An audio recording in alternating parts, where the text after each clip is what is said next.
We are going to introduce our first two storytellers. Many of you know Mr. Richard Munchkin. Richard lives in the great state of Las Vegas, Nevada, and Mr. Dan Squander Boyd, or Boyd Squander, it doesn't matter. He's Dan, and he lives in Chicago, Illinois. I am going to stop talking. Our first pair of the evening, Richard and Dan. I'm in Hollywood sitting in a producer's office, and he says, we want to make a kickboxing movie in February, and we'd like you to direct it. Now, it's December, and I'm about to go to Chicago for 2 weeks for the holidays. And I said, man, that's not a lot of time. Like, can I read the script? And he says, yeah, right after you write it. So I call my brother. I say, look, I'm going to be there for 2 weeks. We have to write a kickboxing movie. Go rent every, kickboxing movie you can find, and we'll watch them. I've never seen a kickboxing movie. He goes, if we only have 2 weeks, we should just steal something. And I said, yeah, how about Shakespeare? He goes, great, Romeo and Juliet. It worked for West Side Story. Instead of the people kicking and dancing, they're kicking each other in the head.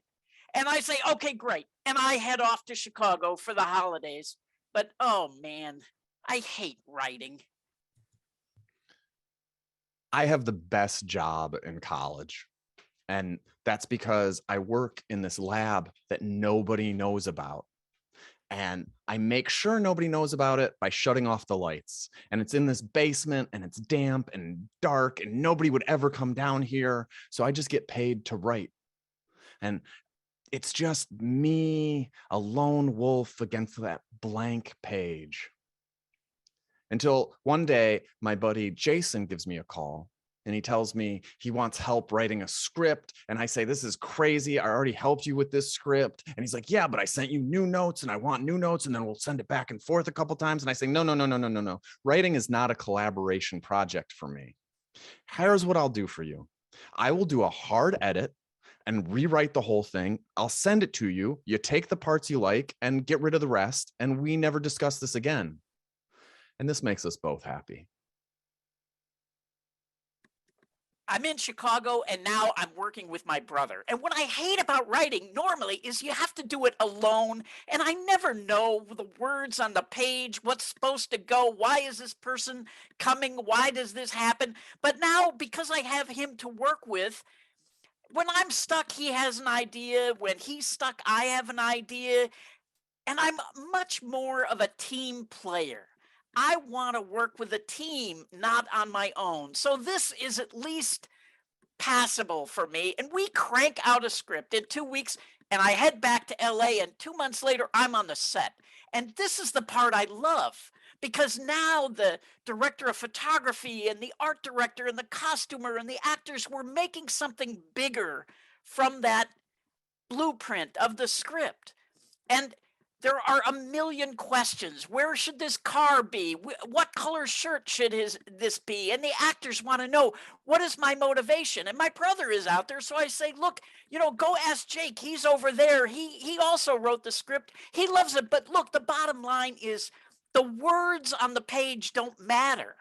It's the idea behind what's happening here. And together, we can create something much better than the individual parts. 6 months later, I'm in Tiffin, Ohio, because that's where this movie is being shot. And I am just feel like I'm in a toilet bowl, surrounded by a bunch of turds. And everybody is freaking just asking me questions, and they want me to be an extra. And Emily is all like, I don't know if Sherry would wear this. I don't think she would be like motivated to wear this. Do you think Sherry would wear this? And I'm like, I don't know. Give me the script. And I'm flipping through it. And I don't even know where I would find motivation for whatever shirt. You got to wear whatever shirt the costume designer gave you, because there's too many people working on this. And there's kids there, and their parents kids. And it just makes absolutely no sense. And everybody has some say in it, and everything is a disaster. And I see at the top of the script, written by Daniel Andrew Boyd. So I run over to Jason and I say, why does it say written by me? This is yours. And he says, let me tell you, they were just asking me questions about it over and over again. So I said, Dan wrote it. And usually you're not here. So that was good for me. I could just pass everything off. I don't know why it says that. Dan wrote it.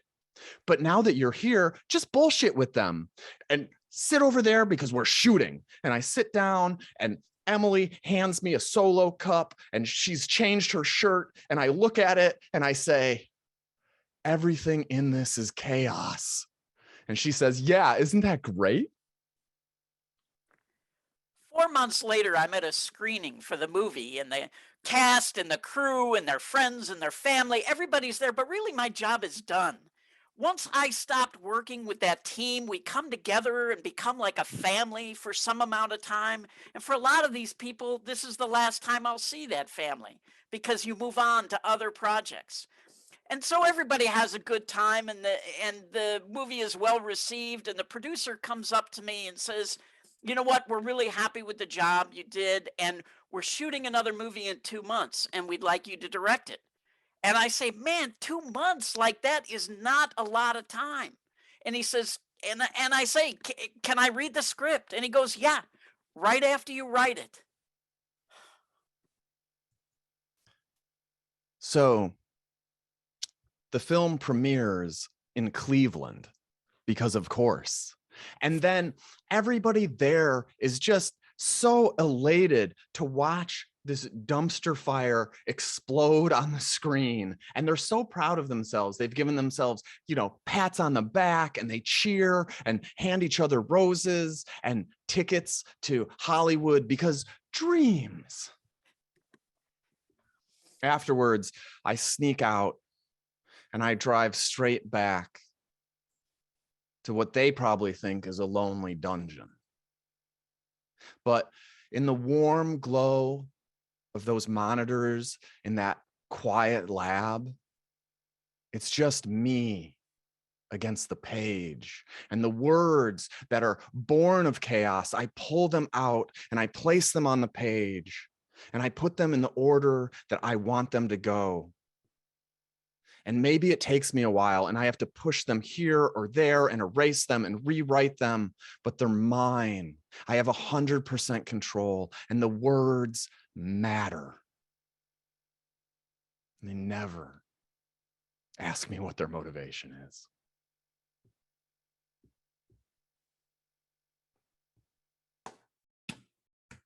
Boom. Story number 1 by Richard Munchkin and Dan Boyd. Thank you, gentlemen. Kory, your thoughts, my friend? Well, you can't start a happy hour without a margarita, and I think those two blended perfectly together. Okay. You are the master of metaphors and similes and libating. More libation. You are Tap the master water, libator. filtered. We can all agree on that. We've known that for a long time. You don't need to tell us that.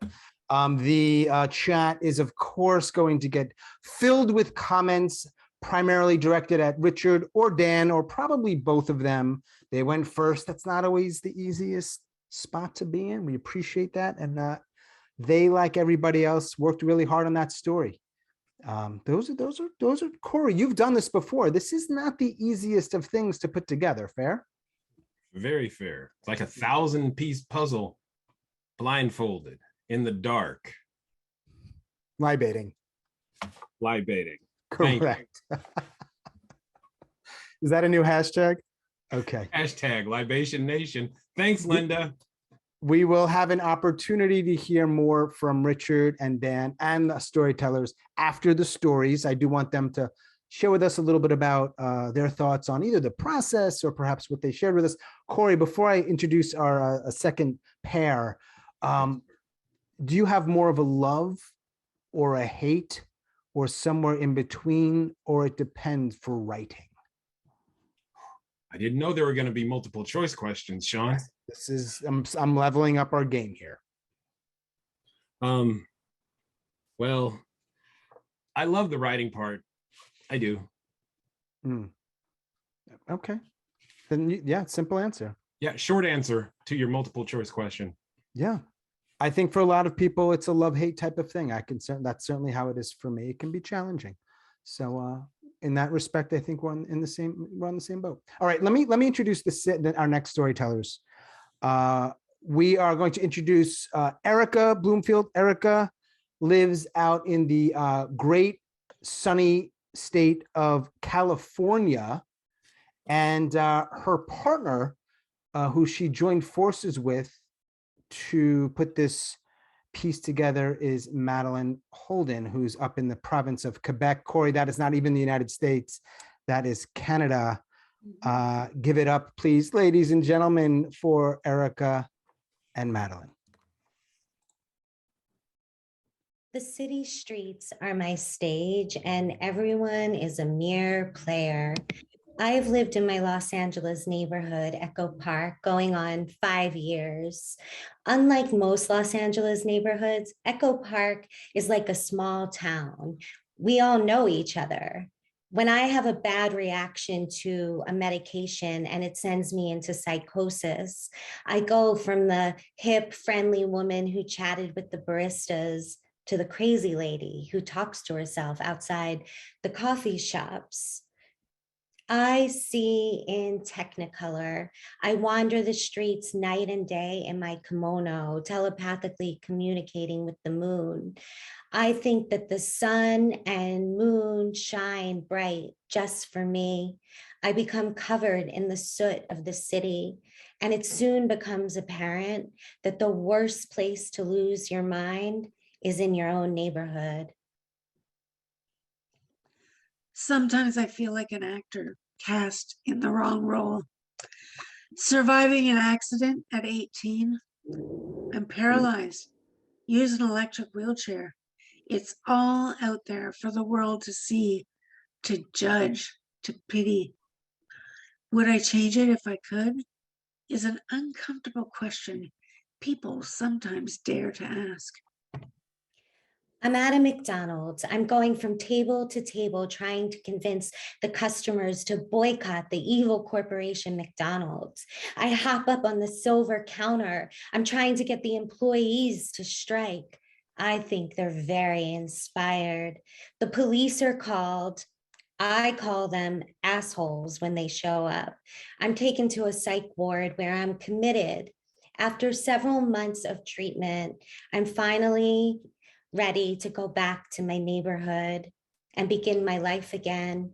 But when people look at me, they can't see past that sick woman. It's May in the early 90s, and I'm sitting outside an inaccessible store on St. Catherine Street in Montreal. There's no ramp, so my new husband, Jean-Pierre, is inside printing something up for me. I have to wait, but it's still a good day. The sun is shining down on me. I can feel the breeze on my face, but then something's blocking my sun.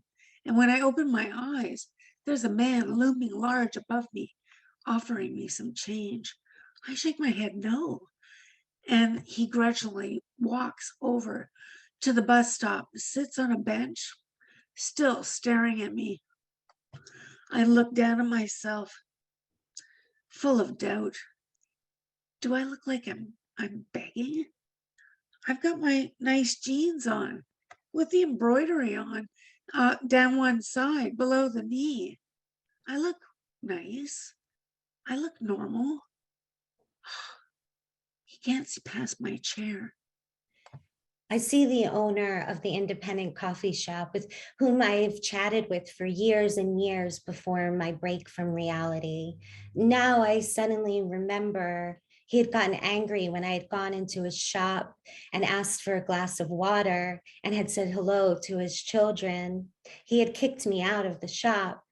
Now I try to apologize. His eyes are icy. I say, I want to explain. And he says, I'm not interested. Just stay out of my shop. I'm filled with shame. I feel overcome by depression. And even though my mania is under control, I'm isolating. It's so depressing. Jean-Pierre comes out of the store with a thick brown envelope. I put him, and he puts it in my knapsack behind my chair.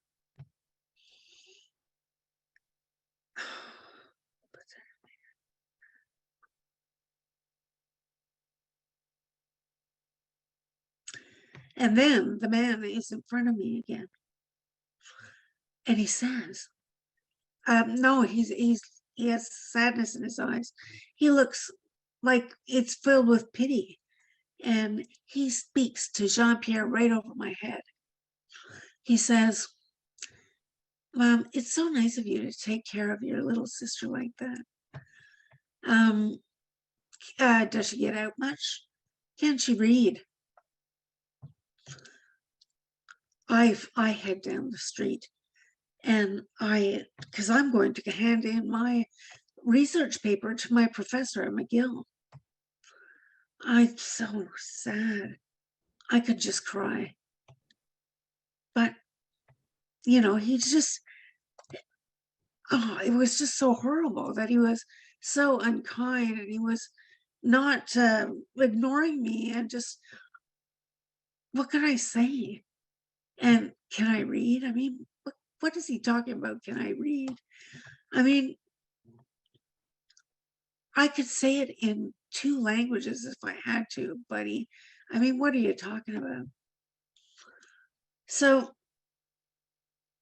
I know that I'm going to be thinking about this for days, and I'm going to try and come up with that just the right comment that I should have said. But in reality, I never say a word. It's so depressing. My psychiatrist encourages me to get out there and volunteer somewhere. So I sign up for a volunteer training at a nonprofit just a few blocks from where I live, where you teach children writing and reading. I go in for the volunteer training. A few days later, I receive an email from the organization asking if I might come in for a chat. I had been recognized as the crazy lady of Echo Park. And although mortified, I forced myself to go in, determined to get my life going in the right direction again. The coordinator greets me, and I explain what happens after. He looks at me without judgment in his eyes, and he smiles. And for the first time in so long, I felt seen. He said, "I'm so glad you're okay. We'd love for you to volunteer." And for the next 6 years, I did. And as I worked with the students, helping them find their voices and build their confidence, I found and rebuilt mine. And what became apparent is that the best place to lose your mind is in your own neighborhood. Would I change it if I could? Well, that only happens in the movies. And we all know about the butterfly effect. I can't change what happened to me. But I can do more. I need to find my voice. Like with the man on the street. I need to recognize like a teaching moment where some choice words could sow the seeds of change. Thank you. Thank you both very much, Erica and Madeleine. Oh, Kory, I accidentally muted you, my friend. My fault. Thank you very much, ladies. Beautiful job. Kory, you with me? I am with you, Sean. You are you are not my sidekick. I am your sidekick. This is your show, baby. Hardly. You know, it takes 2 to make things go right. It takes 2 to make things go out of sight. Oh no! Wow, I just what's happening that. Here? Oh, I just butchered that. At any rate, I couldn't do this without you, and you could definitely do this without me, Sean. No, You have in the past. I disagree, and thank you, and incorrect.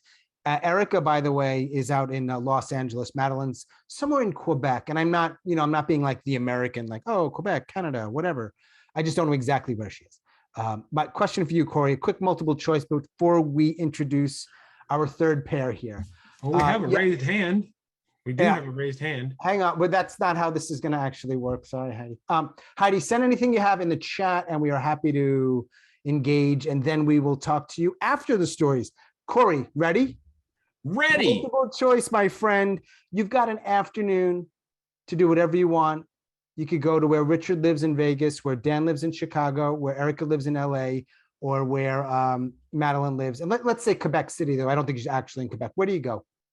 Choose Chicago. I would go to Chicago because I've met Dan Boyd in person. He is a lovely human being. Yes. And he convinced me that I am Chicago AF. And because I want to go visit back to Chicago. All right. All right. It is the city of broad shoulders, and well, I got some. You'll probably find me in Quebec then.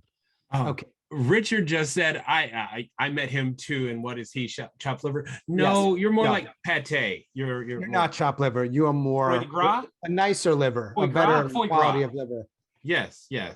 I mean, chopped liver is down here. You are right. Superlative. Foie gras. Thank you. Level liver. Great job, guys. Great job, gals. Can I say that? 2022. Is that okay, Kory? Guys, gals. That's okay, right? Storytellers, people. Storytellers. Lovely people. Keep it open. Our next two storytellers. Oh, interesting that came up. Chicago. Our first of two storytellers, Anne Vandy Perky, is north of Chicago, some beautiful little area up north of the city. And her partner for this piece is a Ms. Ronna Levy, who is in Brooklyn, New York. Ladies, Anne and Ronna. It was fall 1979. I was in college in the film school. I worked as a waitress. I would walk out of the walk-in refrigerator with rutabagas and organic carrots sticking out of my shirt. I was a thief. I stole food. My dad had cut me off because I switched schools. It's fall 1977, and I'm out of school. And I'm working behind the counter in a pizza joint, and I serve slices and sandwiches, and I ring in the register. And then one day my manager, Luke, says to me not to ring in $50. He says, serve the food, take the money, put it in the register, but don't ring it in. Keep a mental tally, and when you hit 50, then you can start ringing in the sales. He says the owner takes advantage of him, and he needs that $50. He wants me to be a thief. The restaurant was called It's Natural and was vegetarian. So I stole all kinds of things I would never eat, but had to eat because I was hungry. I ate vegan casserole, vegan cornbread, leek stew. I would eat off people's plates. I was constantly famished. I served well. People liked me. I would smoke enough pot to not feel bad about stealing the food. And then one day she came in. She sat in my section with a coffee looking at me intently. Never had anything else but coffee. We talked several times and then I went to her apartment. She also had a dad who cut her off, so now I had an accomplice. She taught me new tricks like putting imported beer down cargo pants. Because of her teaching, I got bolder. I steal natural wines and organic carrot cake. We laugh and think we're renegades, that we are above the law. I don't want to break the law. I mean, I feel funny stealing, but I like Luke. So I figure, okay, I'll just do it this once. And then soon it becomes like every day. And Luke starts changing the amounts, but you know what? I kind of like the mental math challenge. And I get really, really good at register robbery. And I become a thief. Finally, I was let go. They had to have known about the stealing. Plus, I made no attempt to hide the fact that I was smoking pot in the bathroom stall. One day, Luke hands me a wad of bills. Now, I feel kind of funny taking it, but I think about how he said the owner takes advantage of him. And I think about how every morning when I go downstairs to get the supplies, the owner comes out of his office and he jokes and he laughs at me carrying everything. And he says how strong I am and what a good worker I am. And then he puts his arms around me and he pulls me in and he starts kissing me. I take the money. When I go to restaurants now, I tip exorbitantly. I'm never stoned. That went away a long time ago, but I think I can read the eyes of people who are, and I hope they're not eating off people's plates. And when I go to restaurants now, it's 45 years later. I mean, I don't steal, just that once, and that went away a long time ago. But I hope against hope that bosses aren't trying to kiss their female employees. Mm-hmm. There it is. Kory, drop the mic. Literally, metaphorically. If I had a mic, I'd drop it for all of our tellers.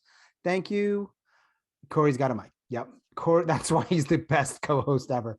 Thank you, Ann Perky, aka Vandy, north of Chicago, and Ronna Levy in the heart of Brooklyn. Kory, Brooklyn? Yeah. Never been there. I have never been to New York City. Come on, Kory, are you serious? I am. I'm serious. He's the master of the Midwest, the master of libation, but you got to get yourself to New York, man.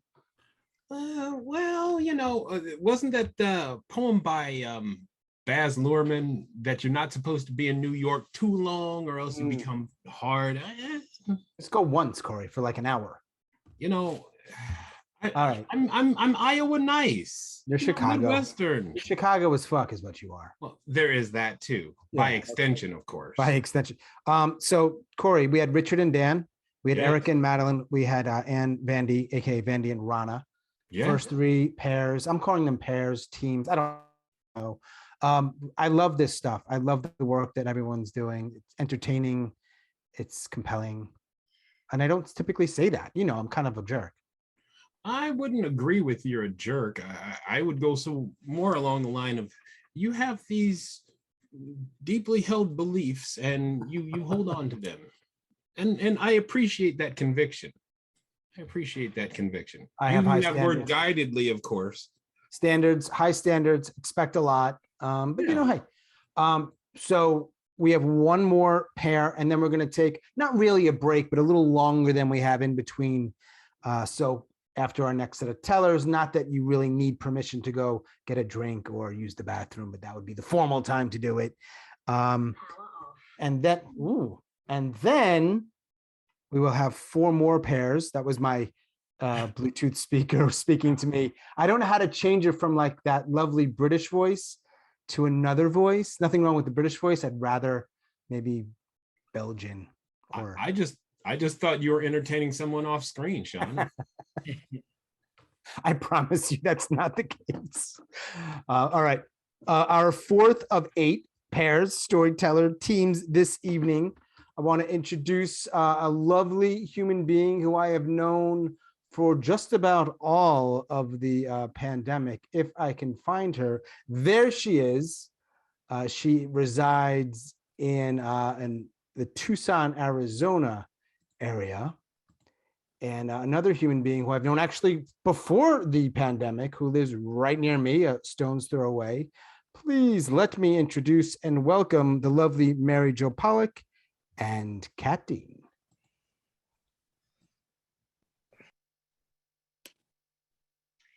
It's January 1970. I'm 21 years old, and I have just moved to Los Angeles from St. Paul. I dropped out of college in my senior year to avoid another Minnesota winter. I'm sitting around the pool at my new apartment building on a Sunday, and I'm reading the want ads because I need to find a job. I have to support myself. And as I peruse the ads, it becomes apparent that I should try to be an insurance underwriter. It doesn't require experience and it doesn't require a college degree.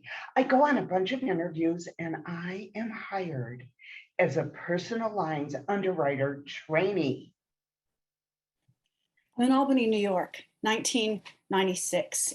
And I've been working at Capital Health Plan for about 4 years now. I'm 28 years old. And I practically run the professional relations department.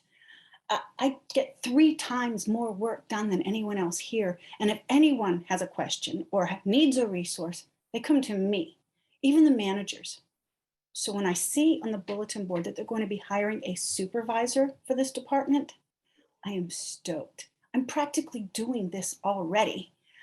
Now, company has to, by company policy, interview outside the company, but they don't have to hire outside the company. I'm the answer to this question. Let's do this. I really took to the insurance industry and I started taking classes and I got promoted. And it took job shifting a couple times to get the promotion and the pay raise that I deserved, but I did that. And now I'm a senior commercial lines underwriter and I'm training the new ones. But I really want to be an account executive. The account executives are in charge of business development and retention. And I know I would do a really good job. The clients already love me. I get thank you notes and flowers and fruit bowls all the time. I make an appointment with my boss to discuss my professional development. And I went in his office. I said, you know, I want to be an account executive. So please help me get through the steps to get there. And he said, wah, wah, wah, wah, wah. The interviews are all over, and now I'm just waiting to find out when I'm going to get started. I hope it's soon because the pay for this new job is going to be about twice what I've been making. But then I see my boss, Mr. DeMarco, walking towards my desk, and there's a man with him who I've never seen before. And Mr. DeMarco says, Kat, this is Mike Andrews. He's going to be the new supervisor in the department. And I wanted to introduce you first because I was hoping you'd take him under your wing. He doesn't actually have any insurance experience, but with your help, he's going to be up to speed in no time. I don't know what to think or do or say. I want to pick up my stapler from my desk and slap somebody upside the head with it. I want to run to the door and scream, I quit this stupid job over my shoulder. I want to cry. I definitely want to cry. And I'm doing a fast blink, trying to forcibly keep the tears up against my eyeballs to keep whatever dignity I can possibly have left as I stare up at them from my desk. And they're both standing there smiling at me. I work harder than anybody in my department. I have the biggest accounts. I have the most accounts.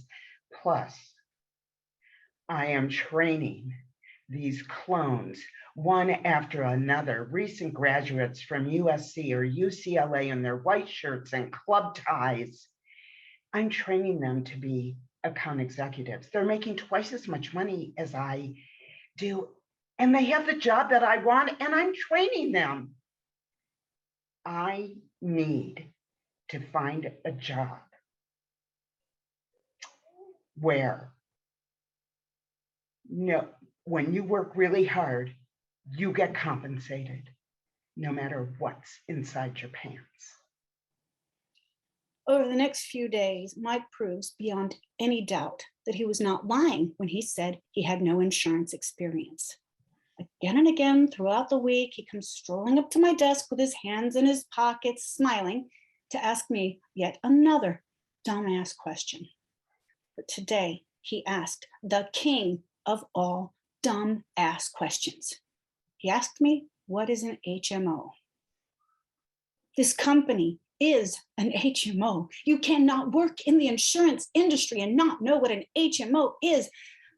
I excuse myself as politely as I can, and I walk to Mr. DeMarco's office, and I walk in without knocking and say, did I do something wrong? And he's smiling at me. Oh, why is everybody I hate smiling at me today? No, Kat, God, no, you're amazing. I don't even know what we would do without you here. I I don't understand. I applied for this job. I've been doing this job for a year now. And you hire Nimrod Mike. He knows nothing. I don't understand. And now, Mr. DeMarco, he's not smiling, and he leans back in his chair and he steeples his fingers and says to me, would you really take a job away from a man with 5 kids? Would I take a job I earned and deserve away from a man who has 5 kids? Yeah, I would. Thank you. Thank you, ladies. Kory, another mic drop. Mary Jo Pollock in Tucson. Beautiful. And Kat Dean, who lives literally, Kory, I don't know if you know this, Kat Dean lives, I can't walk to her house, but it's pretty close. Just That's wonderful, Sean. yeah. Thank you for validating what I just said. I'm here to do that for you. And I just want to point out to everyone that we've got a wonderful community going on in chat, comments coming back and forth, things that people like, things that and affirmations for all of our storytellers in the first half of this show. And every so often, it's been a while, they've made comments about either of us. Oh, is that right? So this would be a good opportunity. Now, we're about 3-4 minutes from now, we'll introduce the first of our second half of tellers, or the 5th overall. So it's a little longer period of time, quick bathroom break, refill your beverage, let the dog out type thing.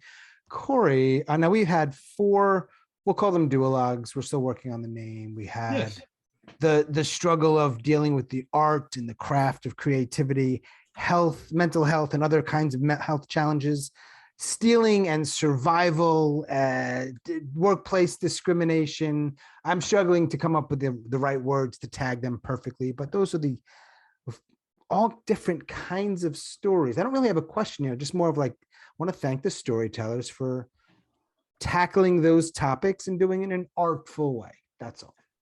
I just think these stories are telling, they're doing some Sly and the Family Stone and some Arrested Development, telling the tales of everyday people, Sean. Man, did I need that song to be queued up right there. My right? Yeah, right? Did you? Yeah. I think you went a little Barack Obama in your affect. You did. Okay.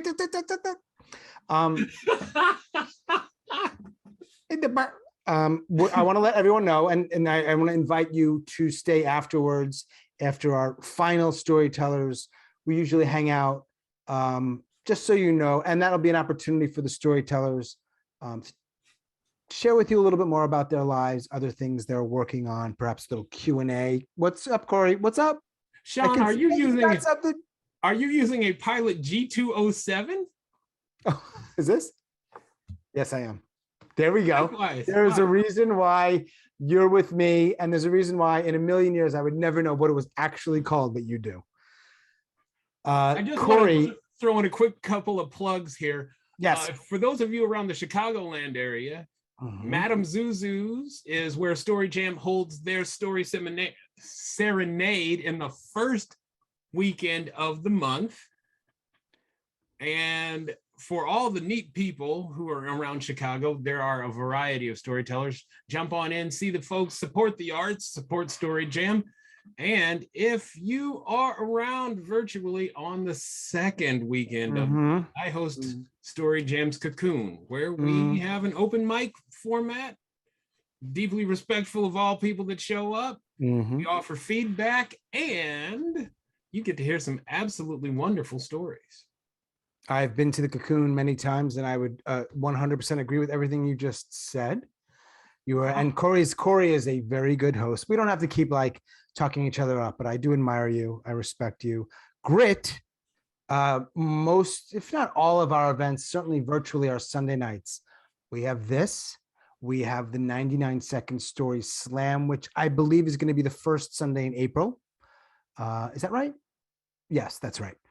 We have something called the Mental Health Happy-ish Hour, which is an open mic. It's exactly what it sounds like. And we welcome anybody, safe space. And we have something called Flash, which is a little bit of improv, a little bit of story, a little bit of music. All of them are fun. And I would encourage you all to check them out if you haven't already. They're Sunday nights at 7 Eastern, almost always. And yeah.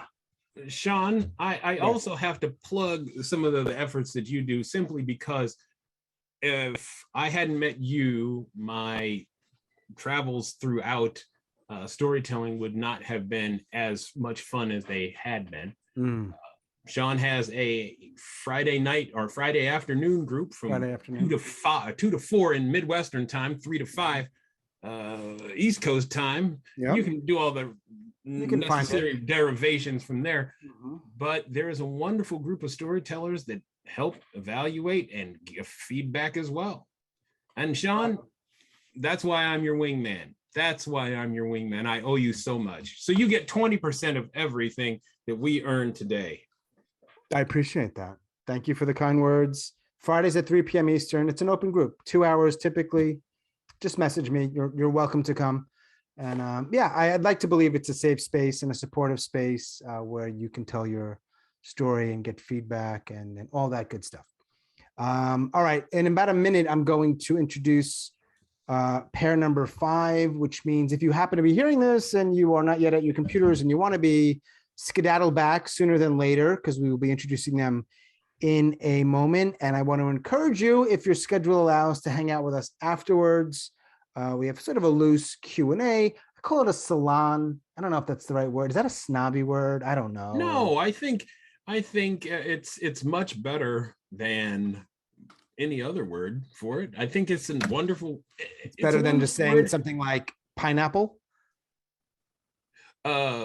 Just a random fruit. Fire pit and kegger. So you're drinking the water then tonight? Is that what you're doing? You got water? I'm happily libating I'm happily hydrating on my libation. There we go. Kory's not just a storyteller and a speaker. He's a poet, among other things. Blossoming idiot. Would you please, if you have any questions or comments or anything else, use the chat. It looks like some people are. And Kory, it seems like you've been checking out the chat. So if you want to share anything with the audience about what's come through before we introduce our 5th team, so to speak, is there anything we need to know? Anything coming in? Chats coming in about the stories, the tellers, questions, comments? I think the stories are resonating with people, and there's a lot of positive comments for all of our previous tellers. And I am bound and determined to see that chat space will be filled up for the upcoming storytellers as they go through as well. Good segue. Here we go. Thanks for everyone for being here. I want to introduce in the great state, and I mean it, the great state of West Virginia. Welcome, Linda. She has 2 different last names, so I'm not sure which one to use. So she'll tell us the right one after if she wants. And I'm going to add a equally lovely human being in the great borough of Queens. Ladies and gentlemen, please welcome Linda and Tracey. I twirled and swirled my long blonde hair. I felt so beautiful in my wool skirt and cape, black watch, pipe band tartan plaid, lined with red satin. Here I was at my senior homecoming game and dance. I was ready for a night of romance and hugging and kissing and love. My mother had made the outfit, which was rare because usually I wore hand-me-downs. I was the 3rd girl. I hardly ever got anything new. Who knew my lovely clothes had such power?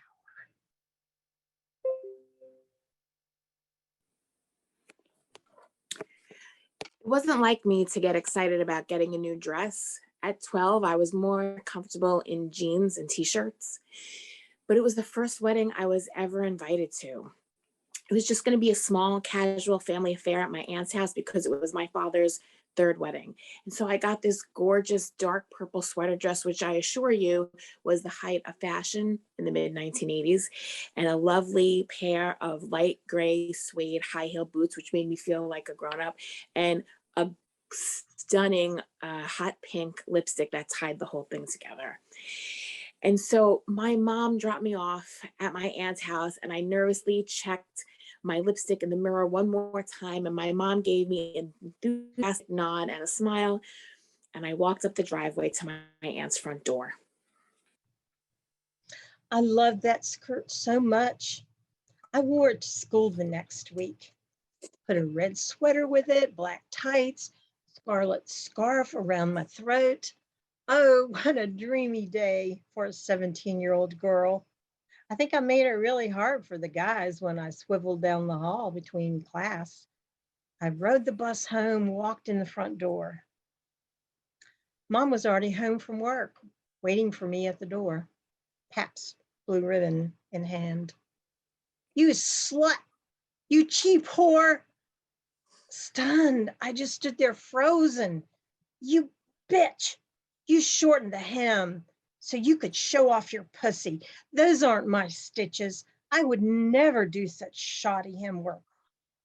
Like a statue, I couldn't move. She ripped my skirt off, stripped me down to my panties. How do you like that, you little slut? You'll never wear this rag to school again. My legs finally found some power. I ran to my room, sprawled across the bed and cried, numb, but feeling everything. I walked in the house and I could hear and see my family happily chattering away in the brightly lit kitchen at the end of the dark hallway. And I made my way towards them, eager to make my entrance. And as I stepped into the kitchen, I opened my mouth to say hello. But before a word could escape from my lips, my aunt came flying across the kitchen, seemingly in one step. And she grabbed a napkin off the counter on her way over. And she smashed the napkin into my face and dragged it across my mouth, taking all the color with it. And then she pointed her finger very close to my face, and she leaned into me so close that I shrunk back from her. And with her eyes wide and wild, she growled at me, "That lipstick was much too dark for you." And then she pointed at my beloved boots and she said, "And those shoes make you look like a prostitute." And she turned on her heel and she started to walk away. And she muttered under her breath, but loud enough for everyone to hear, "And I don't know who wears a sweater dress to a wedding. How did your mother send you out of the house looking like that?" My family had gone quiet and I was numb. The next week, I was making myself very small in a corner of the TV room, eating some popcorn. Mom came stomping down the steps, beer froth sloshing all over the rug, frowning. "I took your skirt to the church ladies' sewing circle last week. My friend Martha hemmed it for me. I know you didn't alter it after the homecoming dance. But you're still a slut. You went ahead and wore it like that. Way too short." She stormed out. I felt a cold, hard lump swelling up in my throat. And I felt a lot wiser. Always, always steer clear of a bitch with a beer. You can't win. When I got home from the wedding that night, I crawled up onto the couch and I curled into a ball and I burst into tears. With my gray boots in a sad heap on the floor below me, I told my mother through choking sobs about my aunt's attack and about how I spent the rest of the wedding just trying to be as small as possible, trying to fade into the background, drowning in shame and fear and anger. And my mother, deciding to do something about it, called my aunt in the morning and tried to explain to her how she had ruined my wedding, my father's wedding for me, and how she had terrorized me.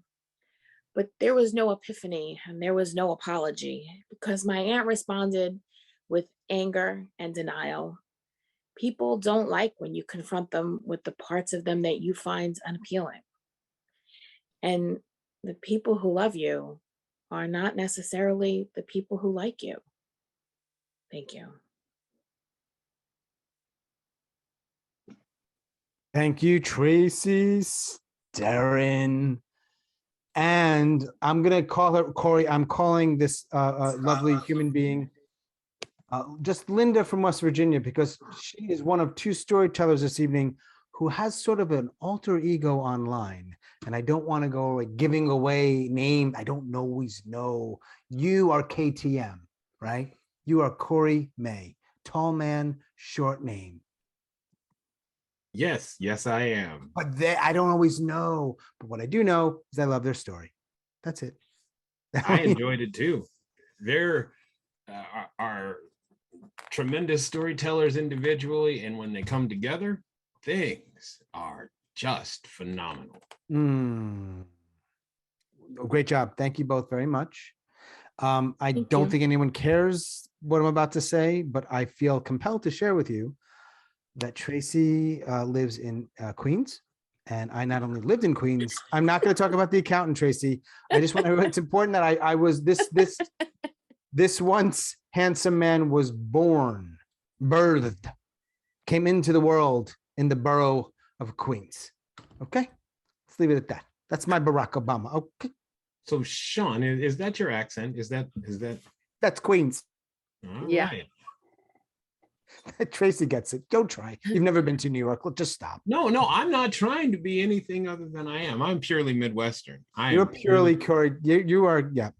I am purely Midwestern. I would love to hear more of that accent whenever you care to share. Maybe at the next intermission. Perhaps in the next little segue or after our tellers go, I'll give you a little more taste of that, okay? That would be phenomenal. Yeah. Let me introduce team or pair number 6. Now, Kory, here's what's interesting. I think this is unique this evening in that these two human beings, storytellers, lovely women, actually reside in the same metropolitan area. They are both in Chicago, and they are not only good storytellers, but like I said, good human beings, and I like them, and I want to introduce them to everyone here. Please welcome Nadia and Barbara. I'm sitting on the bed next to my 93-year-old grandma, who's lying down with her eyes closed and her hands clasped tightly on top of an orange thick blanket. Her arms are covered in dark purple bruises. Her round face looks lost in a heap of snow-white hair. Her cheeks are shiny but unwrinkled. Her breathing is labored, and every so often she lets out a sigh. The air in the room is stifling with pungent odors from freshly changed diapers.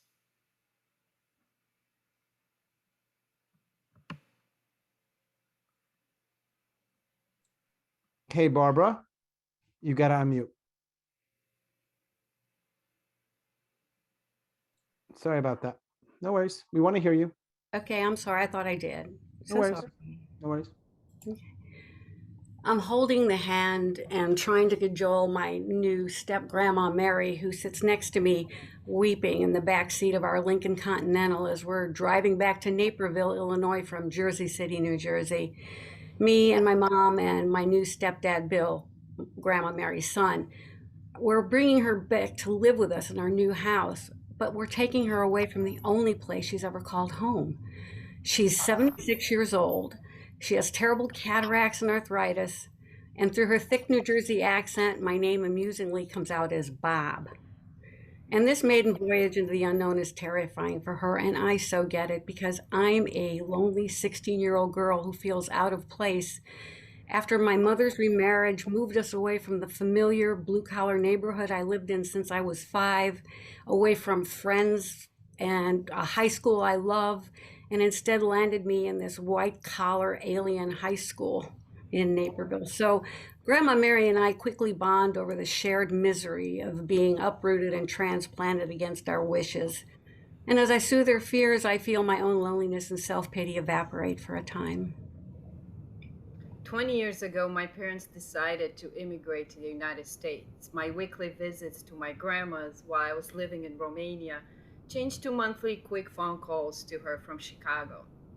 Why are you spending your money calling me from there? Save it and get a plane ticket. Come and see me. When I called her to let her know that I was going to get married, she asked me, is he an engineer? Does he have a TV set? Does he have a fridge and a car? And also, is he just a tad cuter than the devil? You don't want a very handsome husband because you will worry about other women swarming around him. But you don't want him too ugly either because you'll have kids with him one day. And now, here I am, back in Romania, paying a surprise visit to my grandma. But in return, she surprised me by taking a fall a few days before my arrival, breaking both her legs. I can't help but direct 1,000 questions to my cousin who has been living with her. How did it happen? Why did you leave by herself? How long before you found her? What did the doctor say? And why didn't you call me to tell me? By this point, tears stream down my face as I hear my cousin's answer. I didn't call you because you don't live here and there is nothing you can do about it.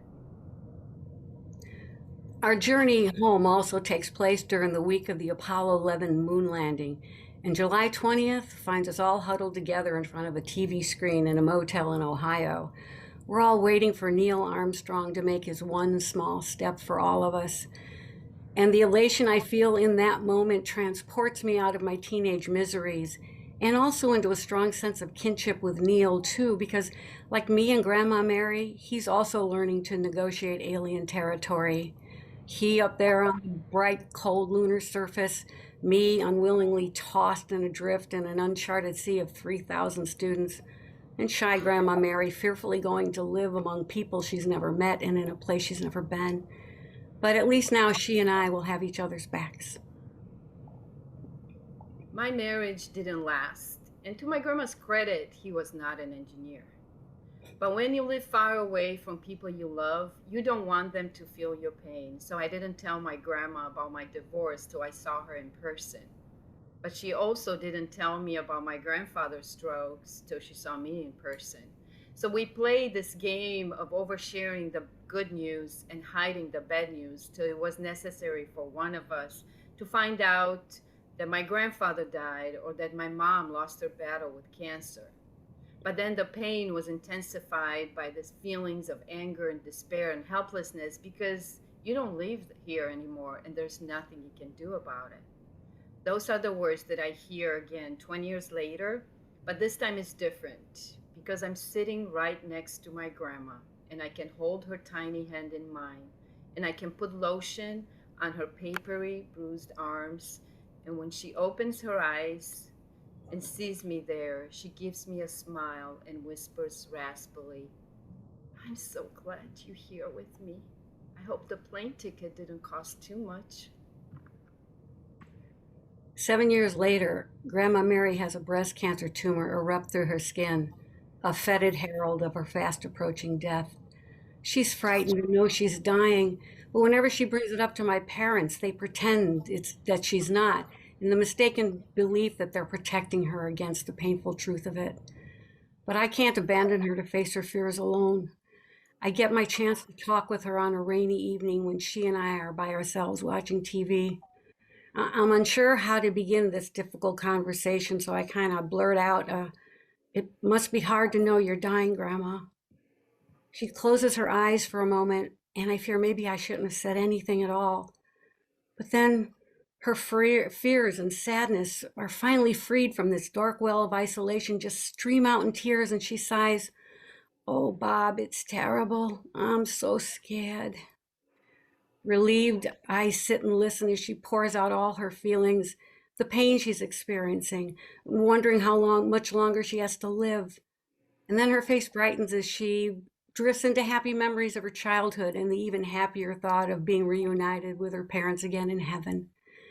When she has nothing more to say, she strolls over to the front porch's glass doors, stops and stares at the rain-soaked leaves of our maple tree sparkling in the roof's bright spotlights. And smiling, she turns and points, Bob, look, don't it look like there's shiny diamonds dripping off the leaves? And my heart quietly breaks open with gratitude for this gift of Grandma Mary feeling at peace enough to see poetry and beauty in the world again, if maybe only for this one night. And though I can't go all the way with her, she knows she has someone who's willing to walk with her up to the border of death, the most scary and alien landscape of all. Thank you.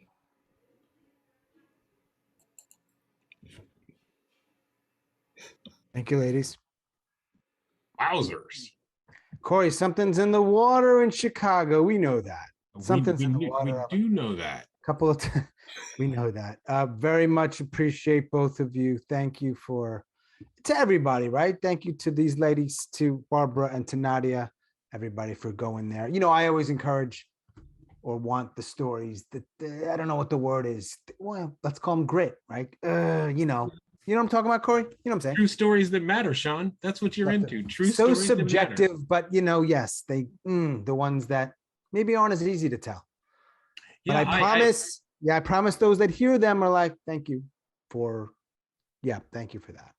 I love words, yes. And the two jumped out at me of Barbara's piece of that fetid herald. Wow.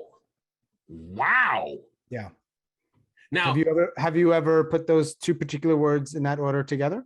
No, but if my name was Harold, I'd be upset. Well, it isn't. But I get it. Here you have it. It's just got to know what your name is. Before I introduce our 7th of 8, really a sincere thank you for being here. To Kory, to our tellers, to our coaches, Shweta and Andrew, to the support of the community of Swap Shop and everybody else who's here. Thank you. I really appreciate it. So let me introduce our 7th of 8. I keep saying this, Kory, and it almost becomes like one of those things where you keep saying how lovely people are. But the thing is, I actually believe this about them. I actually do feel as if everyone here is like a lovely human being, which is kind of cool because I didn't even know most of them 2 years ago. Some of them 1 year ago. Yes. Sean, it's not just your feelings. These are facts. Word. Drop the mic. Yeah. Let me introduce Francesca. I believe I'm going to say her last name correctly. So Subre. Correct. And her partner is Ms. Franklin. It rhymes with pajama. Her name is Neshama. I just went there. Give it up for Francesca and Neshama.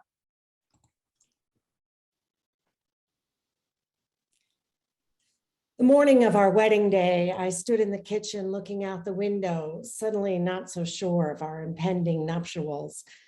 Then you stepped into the kitchen completely naked, looked at me with that mischievous gleam in your eye, the one that reminds me of Harpo Marx, and said, "Today is my wedding day. I must do a dance." You stepped out into our not enclosed backyard and proceeded to do this ridiculous dance, arms flailing, hopping up and down, looking more like Pan than Harpo. "Thank you," I said. "Pep is exactly who I want to spend the rest of my life with." Well, I wasn't even intending to get married. I mean, I was only 19 years old. But I had met this guy, John, in our mutual workplace, the registrar's office of Columbia University. My old nanny had gotten me a job there because I was virtually unemployable. And John and I started to live together, which you didn't do back in the 50s. And every time I passed my old nanny's desk, which I had to do many times a day, she would mutter at me, "You should get married. It's time to get married." So John and I were sitting together and I said, "Amelie says we should get married. What do you think? You think we should get married?" He said, "Well, it never even occurred to me, but do you want to get married?" And out of my mouth came this resounding yes, which really surprised me because even though I had been sexually adventuresome, there were so many men out there and I was only 19. But I realized that it might be the greatest sleepover that never had to end. And so I said yes. 15 years later, I'm visiting family on Nantucket. You call me. Indescribable pain, horrible gas, a trip to the ER. Should I come home now, 2 days ahead of schedule? Nah, you said, don't worry. Then our friend Bill called. Get here now, he said. Worry. The surgeon tells me metastasized colon cancer, stage 4. The days of not living in my body begin. The constant roar of fear makes it almost impossible to hear. I pull my chair closer to your bed. I take your hand and hold it through the night. You wake. We look at each other for a long time, you know. And then you say, I want to thank you for always being so sexy. I laugh, happy to see that your humor has not been removed with a large section of your colon. Well, one of the great things about John was his incredible sense of humor, which masked deep sensitivity. And he was a big guy, athletic, but there was always something going on with his lungs. He talked about it as asthma, and he used an asthma inhaler. But down the line, later and later, it was clear that something was going on in those lungs. And 3 months before it happened, it was time to see what was going on. And so there we were. There we were in the ICU. This was really serious stuff. It was an infection or an inflammation from something we didn't know what, even though he had been smoking forever. And we kind of knew it was not going to work out. We had maybe 3 months to plan, if anybody can plan for an exit. We did the practical stuff, and we did the unspoken saying goodbye. And just before they hooked him up with a ventilator, we looked at each other, and he said to me, "Pobrecita." Poor little one in Spanish. Neither of us spoke Spanish, but that was the word we used. I said "pobrecita" back, and those were our last words. 4 years later, at least 4 more surgeries. The drumming of fear is deafening. We both know what's coming. I sleep next to your bed. Sometime in the early morning, you slip out the door, out of the room. We never did say goodbye. Well, John had a kind of an amazing sense of timing. And although we were supposed to unplug the ventilator on Friday so everybody would be gathered around, it was Thursday night, and I had my hands on his torso. It was still well fleshed. He looked like a felled Roman statue. And I felt under my fingertips an actual leap. And I knew that that was his soul leaving his body. That was the signal. And at that moment, I felt that same kind of vertiginous push that I said when I said yes all those years back.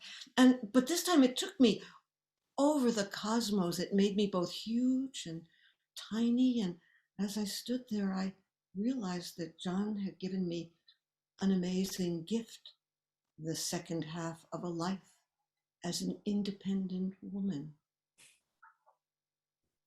Funny how being with partners with you, I was my most independent self. Without you, I flounder. Where is my pep? I often ask. Where is my pep?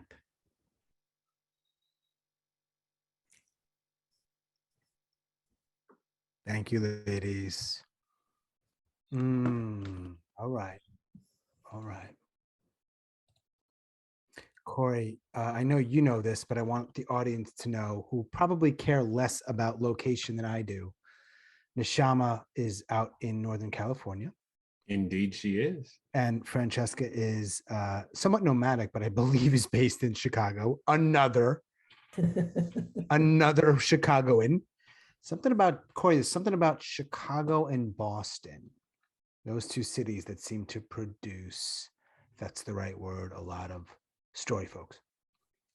Well, You've got to understand, we've got populations, big populations. Big populations lend themselves to plenty more people who like to tell stories. Absolutely. And I don't think we need to be geographically closed-minded. But I think we should be able to recognize all the talent of all these places all around. Whoa. What is happening with our Zoom? I'm not sure here. Hang on. We'll work it out. Don't worry. I think Oh, we're there we back. go. Things happen with Zoom all the time. It's okay. How dare they interrupt you mid-sentence? Do they have any idea who they're screwing with? Well, they might have the opportunity to find out. Yes, urban centers are likely to create artistes, but it's those two cities for some reason. I don't know, maybe a little more. And Kory, our final two storytellers tonight, interestingly, neither of them reside in the United States. Neither of them are here, and that's wonderful. I love the international flavor. I want to introduce our final pair of storytellers, and then I want to remind you and encourage you, hey, hang out with us, talk, chat, ask some questions, shoot the shit, so to speak. We have got JP, Joanne Pelletier. I hope I'm saying her last name correctly. If not, my apologies. And when I can find her, Kory, you might want to help me with this. I am looking for an equally lovely human being. And there she is, Christel Bartelzi. Yes, I nailed that last name. Our final storytellers of the evening, ladies and gentlemen, Joanne and Christel. Yeah, I'm at IKEA. I bought a bed here last week. It's called the Skoogbracka, but they didn't have the matching headboard, so I've come back today to get the headboard. I've always loved IKEA. The whole affordable furnishings thing with a whiff of Scandinavian design. Me and IKEA, always good. I'm sobbing on the floor of aisle 35, row K at IKEA. 15 years ago, I swore to never return to this Swedish hellhole ever since the last time I came back here in search of some Vic Tick chairs with my dad.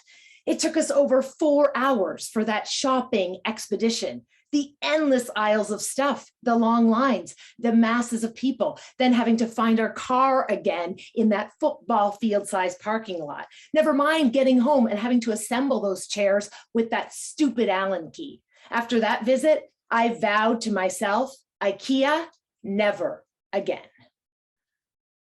Well, it's always good because I have a strategy. I go early, I avoid the crowds, I skip the showroom.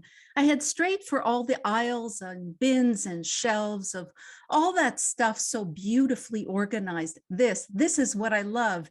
It's the logic of IKEA, the hyped up IKEA-fied order of the universe. And yeah, I like the cute Swedish product names like the girly cushion and the skanka towels and those giant white napkins that are always on sale, the fantasticks. I always stock up.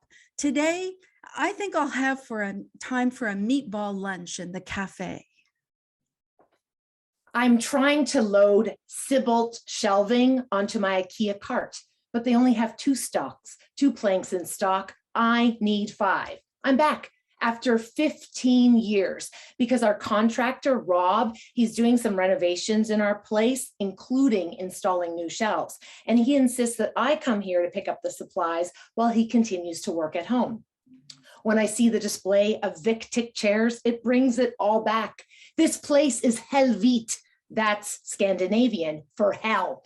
I'm a sobbing mess, filled with anxiety at the thought that I now have to leave IKEA with the supplies that I came for. Oh my God, it's all too much. I just can't do it. Why can't I just have a calm and happy time here, like so many who come for the meatballs or the knickknacks, like the skanka towels or the girly cushions? Will I forever despise this place with a passion and be riddled at the thought of every visit. I curse Victic under my breath as I exit in search of my car. Yeah, so there's a problem. IKEA representative Bill tells me the Skoogbracka headboard has been discontinued. What? Gone for good. This doesn't make sense. What happened to my IKEA-fied logic and order? Bill, you sold me the bed just last week. How can this be? I mean, surely you knew then. Bill tells me the Skoogbracka has been replaced by the dumbass. No, he said Dombass, but I heard dumbass. I don't want the dumbass. I don't want the Dombass. I want that Skoogbracka. Bill, I like the Skoogbracka. Bill agrees to search the inventory one last time. I arrive home empty-handed like a dumbass. Contractor Rob, he's annoyed, but he tells me to go online and order everything and then go do in-store pickup. Back again I go. But when I get home this time, there's still stuff missing. No choice. I have to go back a third time. I go on a quiet Wednesday afternoon and I meet employee Jane at customer service. She is ready to help. She apologizes to me and she now assures me that I have all the missing pieces to my order. I normally want to get the hell out of there, but for a moment I am distracted by a large bag of those tea light candles on display in one of those massive bins. And it occurs to me, I have never been to IKEA for any other reason than to purchase things with assembly required. The report is in. It's really not good. Bill leans in and tells me there's only one remaining Skoogbracka. It's the floor model in the showroom upstairs. He slides a set of Allen keys across the counter to me. He says I can go up to the showroom and take apart the bed myself, take that Skoogbracka headboard, bring it downstairs and buy that one. Bill, could I get some help with this? He says, no, there's no time. That's the last known Skoogbracka, and you're not the only one who's asking about it. If you want it, you need to go now. Bill, this doesn't make sense. Wait, please. I mean, it doesn't make sense that we're taking apart furniture on the showroom floor. Bill, what if everyone does this? The whole IKEA-fied order of the universe is going to come apart. Bill, it's going to be chaos. Bill, someone might be up there with my Skoogbracka. Bill, that's my Skoogbracka. And he looks back at me blankly. I'm not making a good impression. And it occurs to me in this moment, I may never have really bought anything here that required a lot of assembly, that could go out of stock, that even needed an Allen key. My whole smug IKEA order and logic thing is really because I've only ever bought knickknacks here. I grab one of those big blue IKEA plastic bags and I make my way down through the yellow and blue brick road and I walk past the fantastic napkins and I throw some in my bag because who doesn't need 250 napkins? And then on the second floor, past the Skoogbracka headboards, I see this huge storage closet on display and I take a photo and both Rob and my husband think it will be perfect. And as I'm admiring it, Jane reappears and she tells me it can be delivered.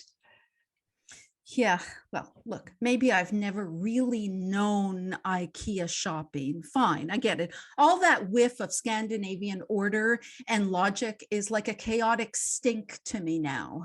I'm in a Swedish Helvete of out of stock and discontinued. I slowly make my way through this fun maze and I end up in a huge warehouse of plants. Plants! Who knew that IKEA had its own greenhouse?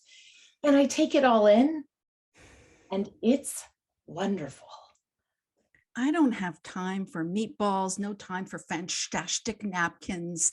Hell no, I take my set of Allen keys and I head up to the showroom. Why? I need to go fight for my Skoogbracka. My bag is filled with napkins and candles and plants and a storage closet on order. Huh? I mean, I get what all the fuss is about. You just need a strategy. You just go on a quiet afternoon, avoid the masses of people, take a little bit of time, and you too can find some Scandinavian magic. Next visit, I'll try the meatballs. For bluffa. What the hell is that? Oh, it's Swedish for amazing. That is the way to end this thing, baby. Kory, I just have one word other than to thank, of course, all our storytellers and Christel and Joanne, but I just want you to, I'm curious to know what you think of my final words here. You ready? Yes. What?